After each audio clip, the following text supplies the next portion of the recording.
por que gasto vosso dinheiro naquilo que não é vida? Vinde a mim todos os que estáis cansados, sobrecarregado, oprimido, que eu vos aliviarei. É o convite de Jesus. Vem todos os povos, de todos os cantos da terra. Vinde, vivei eternamente.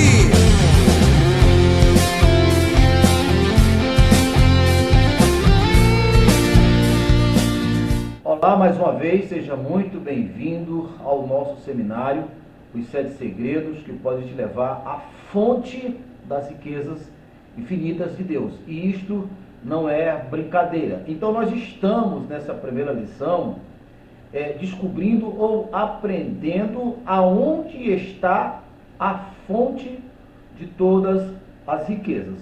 Nos vídeos anteriores eu procurei mostrar para você que nós temos a nossa versão física. Essa versão é a versão que está condensada, é a energia condensada. Mesmo a Bíblia, não falando isto com todas as letras, mas se você for olhar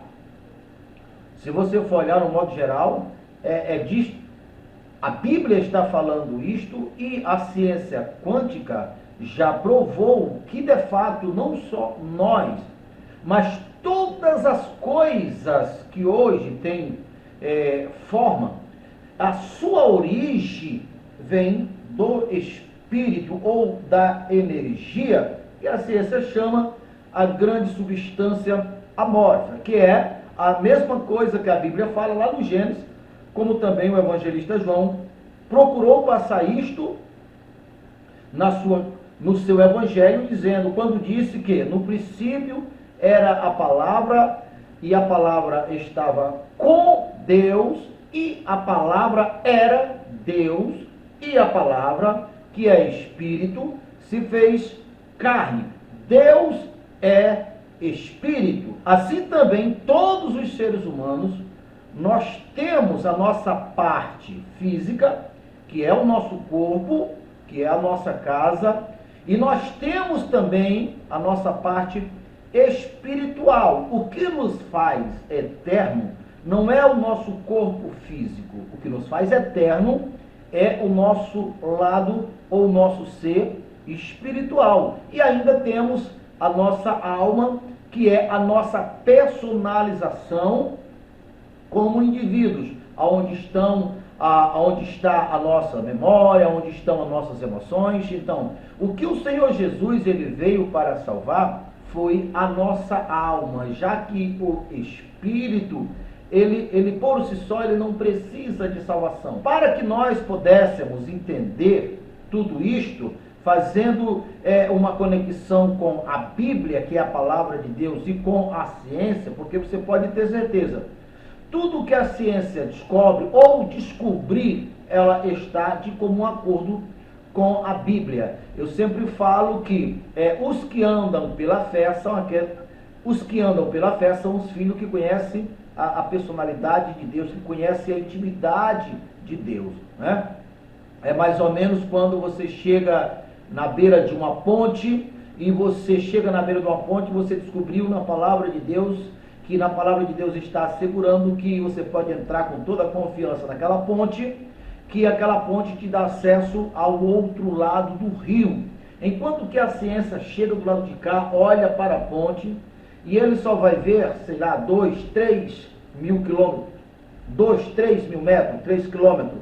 Então a ciência, como ela é lógica, ela vai dizer, essa ponte, ela só é 3 quilômetros. Então, como o rio é 10 quilômetros, então não adianta entrar, porque você vai ficar no meio do caminho. Isso é a ciência. Ela precisa de uma explicação lógica. Enquanto os que andam pela fé, eles não precisam de uma explicação lógica, desde que descubra pela palavra de Deus. Então, os que andam pela fé, eles têm plena confiança de agir pela palavra, mesmo que não esteja vendo o final de todas as coisas. Então, entendendo assim, a ciência quântica afirma o que também a Bíblia afirma, mesmo que não diga com todas as letras, que Deus, que é onisciente, que é onipresente, que está em todos os lugares, isto só será possível e só é possível exatamente porque ele é espírito ou energia, que a ciência chama da substância amorfa, alguns chamam do cosmo ou qualquer outra coisa, mas na verdade é Deus, que é espírito, como Jesus disse lá em João 4, verso 24, Deus é espírito. Então, assim sendo, mesmo nós estamos aqui como eu estou, sentado aqui agora, e Deus, que é essa presença onipresente, Salmo 107 diz que a palavra de Deus, o Espírito de Deus desceu e preencheu todo o universo. Não há um único espaço do tão grande universo que não esteja preenchido pela presença divina, pela presença de Deus, a grande substância amorfa, aonde estão todas as fontes de todas as riquezas. Então vamos entender assim, eu estou aqui a minha parte física e eu estou ao mesmo tempo conectado com o Pai, com Deus, com essa mesma substância, com o Espírito da vida, porque Ele preenche todos os lugares. Então, uma vez que eu sou uma personalidade, eu sou um indivíduo, então Deus me alcançou através do meu ser espiritual, da minha alma. É o que a Bíblia chama, isso do homem interior. O Senhor Jesus chamou sobre o coração, é onde está a fonte da nossa vida personalizada, porque nós somos indivíduos com livre-arbítrio, podemos fazer o que quisermos, pensar o que quisermos, como eu falei no vídeo anterior. Mesmo nós tendo livre-arbítrio, podendo falar o que quiser, pensar o que quiser, agora, uma vez que nós agimos, as consequências já não são mais, os resultados já não são mais o que nós quisermos, porque toda ação tem sua reação, todo resultado tem suas causas. Então vamos lá. Então nós estamos ligados ao grande universo, porque Deus que está em todo lugar está conectado a mim. Então eu estou aqui. Nesse exato momento, eu estou entrelaçado, conectado com Deus através do Espírito, porque nós somos também seres espirituais. Nós estamos agora em uma experiência humana, mas nós somos seres espirituais. Então eu falei no vídeo anterior, e nós iremos estar sempre repetindo, porque nós estamos em um seminário aprendendo passo a passo, para que nós possamos preencher todo o espaço da nossa vida, que é quando vem os resultados. Então vamos entender o seguinte: desde que o homem pecou, está escrito lá no Gênesis, lá no Éden, o fruto que gera morte, mesma palavra se referindo como um elemento, como um fruto, mas você pode ter certeza que é a palavra daquilo que não é verdade, já que Deus é a verdade, e Ele sendo a verdade, Ele também é a vida. Toda palavra que não é verdadeira, nela tem a morte. No que João 10:10 está se referindo a essa parte negativa, esse polo negativo da vida, como o ladrão, que é o diabo, o príncipe das trevas. Então entrou lá no Gênesis. Então todo homem que nasceu a partir do Gênesis, que foi ali que caracterizou a queda do homem, foi ali que a morte foi introduzida no campo dos humanos. Todos os homens que nasceram após de lá, nasceram com esses dois polos, o positivo e o negativo. Todos nós temos essa versão correta de Deus, verdadeira, que viverá, e também o nosso lado negativo, o nosso polo negativo. E é de competência nossa, não de Deus e nem do diabo,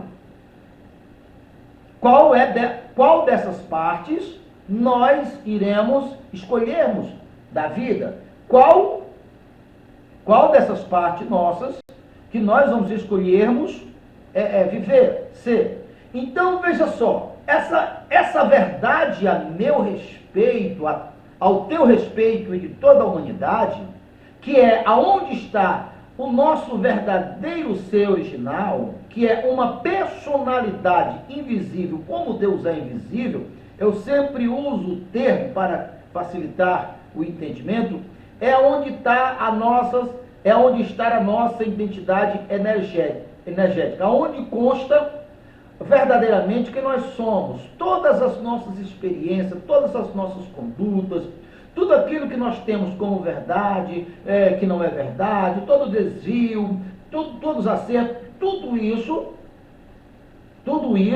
vai sendo armazenada nesse novo chip, nessa nossa identidade energética, e nesse exato momento é essa identidade que está em contato com quem? Já que semelhante atrai semelhante, se nós entendermos isso e nós absorvermos todas as instruções da vida, então nós somos da espécie de Deus. Então, neste exato momento, eu estou em conexão com Deus. Como Deus é eterno, eu serei eterno. Como Deus é poderoso, eu serei poderoso. Ou serei não, eu sou poderoso. Nós iremos falar mais desse eu sou nas lições posteriores, mas agora no assunto para que nós possamos entender. Então, como existem os dois polos, e em mim também há os dois polos, aquilo que é a minha verdade, a minha versão original, aquela vai atrair para a origem dos polos positivos, que é Deus, vida, ou do outro lado, que lá no Gênesis está como a serpente, e ao aceitar palavras que não seja verdadeira, que obviamente essas palavras passarão a fazer parte de nós mesmos. Então lembra, nós temos o livre-arbítrio, a nossa alma, nosso poder de decisões. Então aquilo que nós vamos recebendo como verdadeiro, aquilo passa a ser a nossa verdade. E são essas verdades que vai definir o nosso resultado. Como nós falamos nos vídeos anteriores, no vídeo anterior, que o que está fora só reflete o que está dentro. Então, se o que está fora é uma vida amarrada, é escassez, é enfermidade, é tudo aquilo que é contrário à vida, isso não se desfará proveniente de uma decisão de Deus. Isso só irá se desfazer ou se desmanchar na medida em que nós nos damos a oportunidade de ouvir aquilo que é verdade, para que a verdade de Deus possa identificar o que estava ocupando o lugar da verdade, que não é verdade, e nós ao tirarmos, é como se nós tirássemos a semente de uma espécie ruim do solo, porque os nossos corações é o solo. O Senhor Jesus já tinha falado isso lá em Mateus capítulo 3, quando ele disse que a sua palavra é a semente da vida e que os nossos corações são a terra. Então, na medida que nós iremos tirando essas sementes, os resultados irão externar aqui fora. Vamos imaginarmos, nós estamos na lição descobrindo a fonte. Então, existe uma fonte inesgotável de vida, você pode chamar da grande substância amorfa, mas na verdade é a origem da criação, é o DNA de toda a vida. Essa fonte, que é Deus, substância amorfa, espírito, ela não reconhece falta, escassez, por si só. A vida, para continuar sendo vida, naturalmente ela precisa de se expressar, de crescer, de se expandir. Isso é contínuo. Então vamos lá. Eu absorvo no meu corpo físico as verdades divinas, tudo aquilo que a palavra de Deus fala. Eu vim para que tenha vida e vida com abundância. Se quiserdes me ouvir, comereis o melhor dessa terra.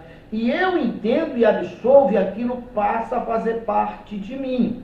Então, na medida que eu me convenço, o meu pensamento, que é a parte invisível, que é a parte espiritual, somado à minha crença, às minhas convicções, que eu tenho direito adquirido por herança de lá na substância, aonde está o grande depósito da vida.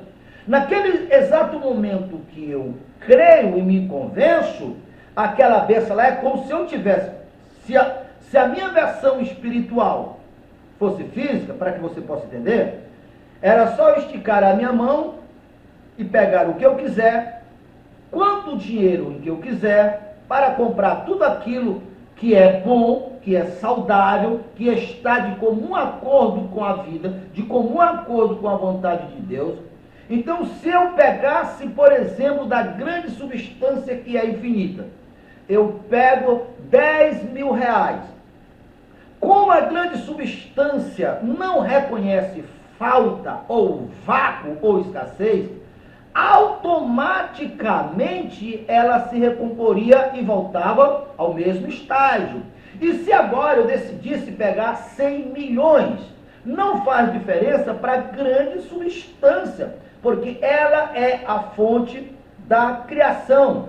Como a nossa versão que está lá diante, em conexão com o reino espiritual, não é físico, então isso acontece quando as minhas convicções me asseguram. E quando eu me asseguro que é um direito meu, é como se eu fosse lá e pegasse, então isso vem para o meu coração. Então é a partir do que está em meu coração que faz a transmutação para o mundo físico. Porque o que está dentro, naturalmente, irá nascer. Então, o que vai definir a qualidade de vida que você vai ter é exatamente a qualidade de vida que você vai ter, aquilo que você vai conquistar, estar apenas refletindo o seu ser original, o seu ser imortal. Então, veja só, eu falei ontem, mas por ser muito importante, é necessário que se fale de novo. Essa vida física, ela é passageira. Vamos supor que nós vivemos 100 anos, mas mesmo sendo 100 anos, em comparação com a eternidade, é muito pouco. Então, o que vai envelhecer aqui é a nossa parte física, é a nossa parte biológica. Então, quando nós nos fechamos, quando nós cumprimos o círculo da nossa vida, nós vamos com todo o nosso histórico para passar pelo tribunal de Cristo e de Deus. Se daquilo que nós estamos cheios é da verdade da vida, é da verdade de Deus, então são esses que irão ressuscitar quando o Senhor Jesus, que um dia, aquele que esteve, aquele que antes de ser físico era espírito, e você descobre isso lendo João 17, a partir do verso 5, aonde Jesus disse: Pai, eu cumpri a missão que tu me deste e estou retornando para ti. Então glorifica a mim junto de ti, novamente voltando ao seu estado de espírito original, glorifica diante de ti com aquela glória que eu tinha antes. Então se vê que Jesus, antes de ser físico, ele era espírito. E a própria palavra diz isso. No princípio era a palavra, o espírito, e a palavra se fez carne na pessoa de Jesus. Então, sempre que eu passo por aqui, eu cito também que a descrição a nosso respeito, você encontra ali em Efésios, capítulo 1, a partir do verso 4, onde diz que Deus nos elegeu nele antes da fundação do mundo. Então, nós viemos da mesma fonte. A propósito, esclarecendo aqui, na verdade, Jesus, aquele que nasceu de uma mulher, que teve o seu ministério lá em Jerusalém, o Deus conosco, ele foi a parte humanizada de Deus. Deus Pai, o Espírito, Deus Filho, a palavra e o Espírito encarnado, o Verbo se fez carne. Jesus disse várias vezes: quem faz a obra em mim é o Pai, no caso é o Espírito que é eterno. Então, quando Jesus morreu, o Filho de Deus não morreu, muito pelo contrário. Está em toda a Bíblia dizendo que era necessário que ele morresse para, a partir de um único filho primogênito, se levasse muitos filhos à glória. Efésios está falando sobre isto, Hebreus está falando sobre isso, o próprio Jesus falou sobre isso quando ele disse, olha, se um grão de trigo morresse, se o grão de trigo, no caso ele, não morresse, ficava só. Mas uma vez que o grão de trigo morreu, se dá oportunidade para se levar vários filhos à glória. Em João esclarecendo ali na sua carta, o evangelista João, quando ele disse no princípio era a palavra estava com Deus, e a palavra era Deus, e todas as coisas foram feitas pela palavra, e a palavra onde está a vida, todos que crer em Cristo, no Filho de Deus, deu-se o direito de também se tornar filho de Deus com a mesma glória de Jesus. Então, todas as vezes que uma pessoa crê em nome do Senhor Jesus e aceita, novamente Deus está humanizado, novamente o verbo se fez carne, novamente, independente de ser João, Manel, mas ali tem o Filho de Deus. Então, muito bem. Então, Jesus, aquele Jesus que esteve em carne, voltou a ser espírito, ele irá retornar porque o governo da humanidade está sobre os seus ombros. Você encontra ali em Apocalipse a descrição, com tamanha glória, com tamanho poder, e ele vem para tomar o reino. A glória que está sobre Jesus é tão grande, a energia, o poder magnético é tão grande, que na medida que ele for descer, você encontra lá em Apocalipse 19, em Apocalipse 17, Apocalipse 19, que ele vai descer com o nome Rei dos Reis e Senhor dos Senhores, e na medida que ele vai descendo, tamanha a sua glória, que a lua, o sol, a pressão é tão grande que elas vão fugir, o mar vai se esvaziar, tamanha glória, ele vai vir para assumir o governo deste mundo. Então, quando nós cumprimos a nossa missão, nós vamos levar o nosso histórico, e é ele, Jesus, juntamente com o discípulo e com aqueles que ele delegar autoridade, que vai ser o juiz, que nós iremos passar pelo grande juízo de Deus. Se você foi cheio da verdade divina, o que vai acontecer? Você vai ressuscitar. E aqueles que foram meio lá e meio cá, eles não irão ressuscitar a princípio nos 1000 anos, mas lá no final ele irá passar por um outro julgamento. Por isso que a Bíblia é bem clara em dizer, bem-aventurado aqueles que fazem parte da primeira ressurreição. E ao mesmo tempo, você vai encontrar a descrição que existe um lugar, um lago de fogo preparado para o diabo, aquele Satanás que foi o primeiro a trazer a palavra de engano lá no começo. Então, os anjos dele e ele vai ser lançado no abismo e vai ser selado. Então, o que vai acontecer é que essa parte, esse polo negativo que foi entranhado em nosso ser, vai ser arrancado definitivamente. Então, você verá que a mesma descrição que era do Éden antes dessa palavra, antes do engano entrar, voltará novamente à terra a desfrutar de paz, exatamente porque vai ser arrancado. Muito bem, com essas duas descrições dá para você entender que as nossas vidas refletem isto. Até que ponto nós temos da verdade em nós? Até que ponto nós temos do engano, da mentira em nós? Até que ponto a nossa índole, a nossa conduta está pendida para o lado do engano, para o lado da mentira, para o lado daquilo que é contrário à vida, contrário a Deus. Então, as nossas vidas, elas refletem isto. Então, é agora, em corpo, que nós temos a oportunidade de decidir, de escolher qual é o lado que nós queremos estar. Então, é disso que Jesus estava dizendo. Pelos frutos se conhece as árvores, ou seja, pelos resultados das nossas vidas, é que nós irá denunciar o que estamos dentro de nós. Então vamos lá, para que nós possamos entender. Então você que quer, você que decidiu. Então não existe segredo, você não consegue isso com uma oração de um pastor para uma pessoa, de um homem para outro. Você não consegue isto orando, você só consegue isto ouvindo, compreendendo, a tua natureza vai fazer um monte de chantagem contigo. Você vai ter momento que você vai se estressar, vai ter momento que você vai pensar em quebrar o pau da barraca, desistir de tudo, lançar tudo para lá, mas uma força maior vai te convencendo. Porque porque nesse processo é onde você está alcançando a imortalidade. Na medida que você perseverar, que todo o teu interior acostumarem, todo o teu interior estiver cheio, a tua mente e o teu homem consciente estiver cheio dessas verdades, verdades aonde estão a vida, você não tem nenhuma dificuldade de se apropriar de quantas riquezas você querer da grande substância de Deus. E nisto você está fazendo uma grande obra para o universo, não é só para você. Não, porque quanto mais você tira, mais ela cresce.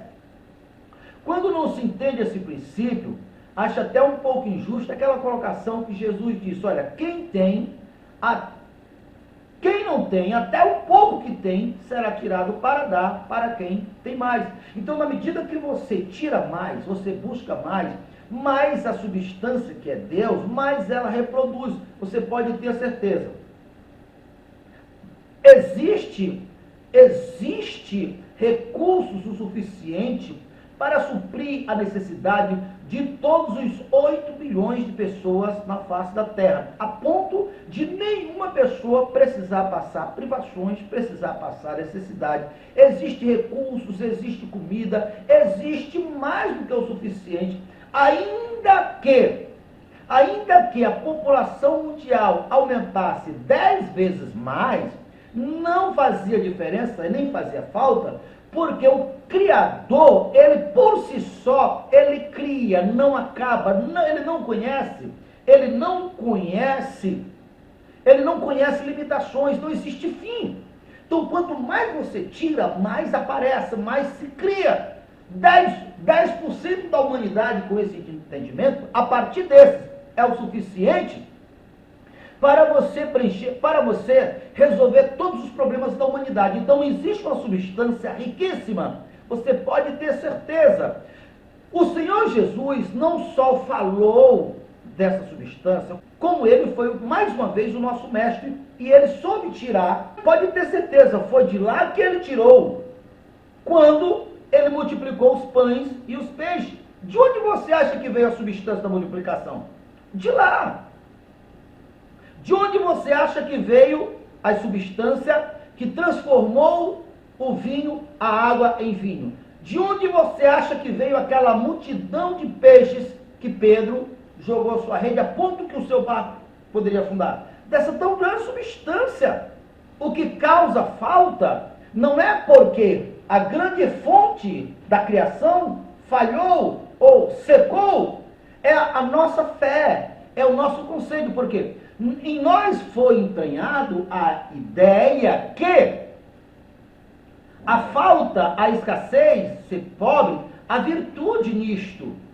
Sem que nós percebêssemos, nós caímos numa pegadinha, porque essa introdução dessa ideia, primeiramente, quando Jesus chegou, ele encontrou um povo oprimido, a maior parte da raça humana, oprimido de todas as maneiras, e dentre elas, financeiramente.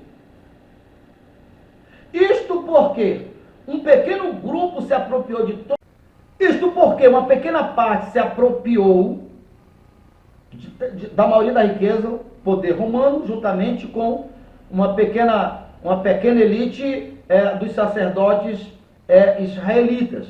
E a maneira que eles obtinham as suas riquezas era de uma maneira opressora, era de uma maneira injusta. Então Jesus chegou e bateu em cima da maneira com que eles adquiriram a riqueza, da maneira opressora, desonesta, que eles adquiriram as suas riquezas. Então Jesus chegou, ninguém na Bíblia falou tanto de prosperidade, mostrou tanto que é da vontade de Deus que prospere do que Jesus.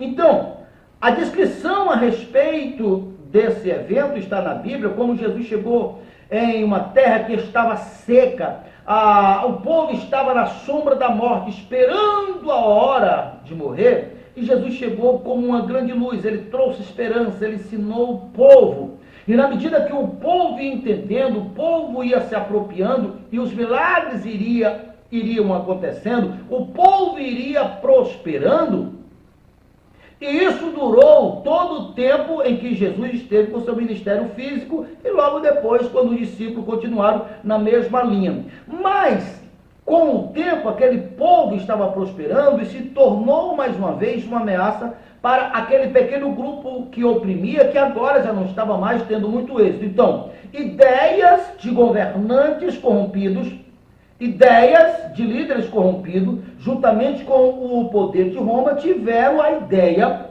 de difundir na mentalidade do povo que era a maneira mais fácil das pessoas serem salvas, era não tendo recursos, fazendo com que eles acreditassem que não tinha grande importância ter algum recurso aqui, ter alguma coisa aqui, porque a maneira mais fácil de uma pessoa ser salvo era sofrer humilhações da escassez, era não ter recursos, era coisa desse tipo. Mas, na verdade, o que eles estavam temendo era que o povo estava crescendo, se tornando forte, e agora o povo forte, eles não podiam mais manipular aquele povo. E por causa dessa ideia que as pessoas aceitam a tese que há virtude na pobreza, que há virtude na escassez, mas não há virtude na pobreza. A maior virtude de Deus, a maior virtude do amor é a doação. Porque Deus amou o mundo de tal maneira que deu o seu único filho para todos que nele crê não pereça, mas que tenha vida eterna. Uma pessoa escassa, dele é roubado o direito de doar, porque a pessoa não pode manifestar o seu amor, porque o amor é a maior virtude do homem. E a maior virtude do amor é a doação, é fazer o bem. Como é que uma pessoa que não tem nem para si, ele pode fazer o bem para os outros? Então não há virtude nenhuma na pobreza, há virtude na riqueza. Porque gasto vosso dinheiro naquilo que não é vida? Vinde a mim todos os que estáis cansados, sobrecarregados, oprimidos, que eu vos aliviarei. É o convite de Jesus. Vem todos os povos, de todos os cantos da terra. Vinde, vivei eternamente.